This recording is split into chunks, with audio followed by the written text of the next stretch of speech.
વડોદરા મહાનગરપાલિકાને બોમ્બથી ઉડાવી દેવાની મળતા તંત્ર અને સુરક્ષા એજન્સીઓમાં દોડધામ મચી ગઈ હતી. પાલિકાના કમિશનર અને મેયરને ધમકીભર્યો ઈમેલ મળ્યા બાદ સમગ્ર મામલાને ગંભીરતાથી લેવામાં આવ્યો છે. ધમકીની જાણ થતાં જ પોલીસ કાફલો તાત્કાલિક મહાનગરપાલિકાની કચેરી ખાતે પહોંચી ગયો હતો. ત્યારબાદ બોમ્બ સ્ક્વોડ અને ડોગ સ્ક્વોડની ટીમોએ સમગ્ર કચેરી પરિસરમાં સઘન ચેકિંગ હાથ ધર્યું હતું. તપાસ દરમિયાન કચેરીમાં કોઈ શંકાસ્પદ વસ્તુ મળી આવી નથી. સુરક્ષાના ભાગરૂપે કેટલાક સમય માટે પાલિકાની કચેરીમાં રોજિંદા કામકાજ માટે આવતા નાગરિકોના પ્રવેશ પર પ્રતિબંધ મૂકવામાં આવ્યો હતો. ચેકિંગ પૂર્ણ થયા બાદ કચેરીને સુરક્ષિત જાહેર કરવામાં આવી હતી અને કામગીરી ફરી શરૂ કરવામાં આવી હતી.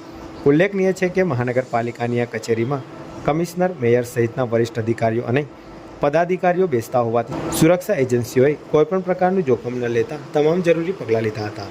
પ્રાથમિક તપાસમાં ધમકી ખોટી હોવાનું અનુમાન વ્યક્ત કરવામાં આવી રહ્યું છે. તેમ છતાં તંત્ર દ્વારા ઈમેલ ક્યાંથી મોકલવામાં આવ્યો હતો અને તેની પાછળ કોણ જવાબદાર છે તે દિશામાં તપાસ શરૂ કરવામાં આવી છે. સમગ્ર ઘટનાને પગલે પાલિકા તંત્ર અને પોલીસ વિભાગ એલર્ટ મોડ પર આવી ગયા છે.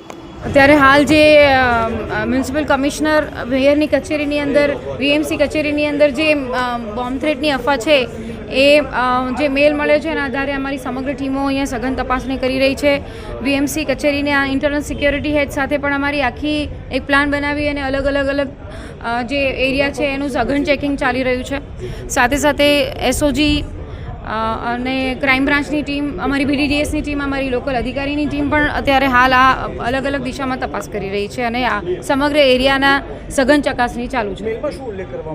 મેલની અંદર અત્યારે હાલ કોઈ કાર બોમ્બ મૂકવામાં આવ્યો છે અને એની 3:11 અમે લોકો આ બોમ્બ થ્રેટ કરીને ડિસ્ટ્રોય કર્યું છે એવું લખેલું છે, પણ એનાથી પેનિક થવાની કોઈ જરૂર નથી. અત્યારે હાલ પોલીસ બધા જ આસ્પેક્ટ સાથે રાખીને એની ચકાસણી કરી રહી છે.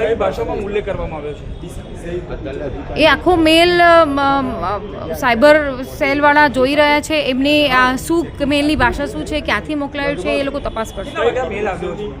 એ અલગ કેટલા વાગે મેલ પડ્યો છે, વીએમસી કચેરીનો મેલ કેટલા વાગ્યાનો છે, બીજી અન્ય કચેરીનો મેલ કેટલા વાગે, જો ટાઈમ ડિફર થાય, ફાઇનલ ટાઈમ થાય પછી આપણે જણાવીએ. વીએમસી કચેરી આખી કહેવામાં આવી રહી છે.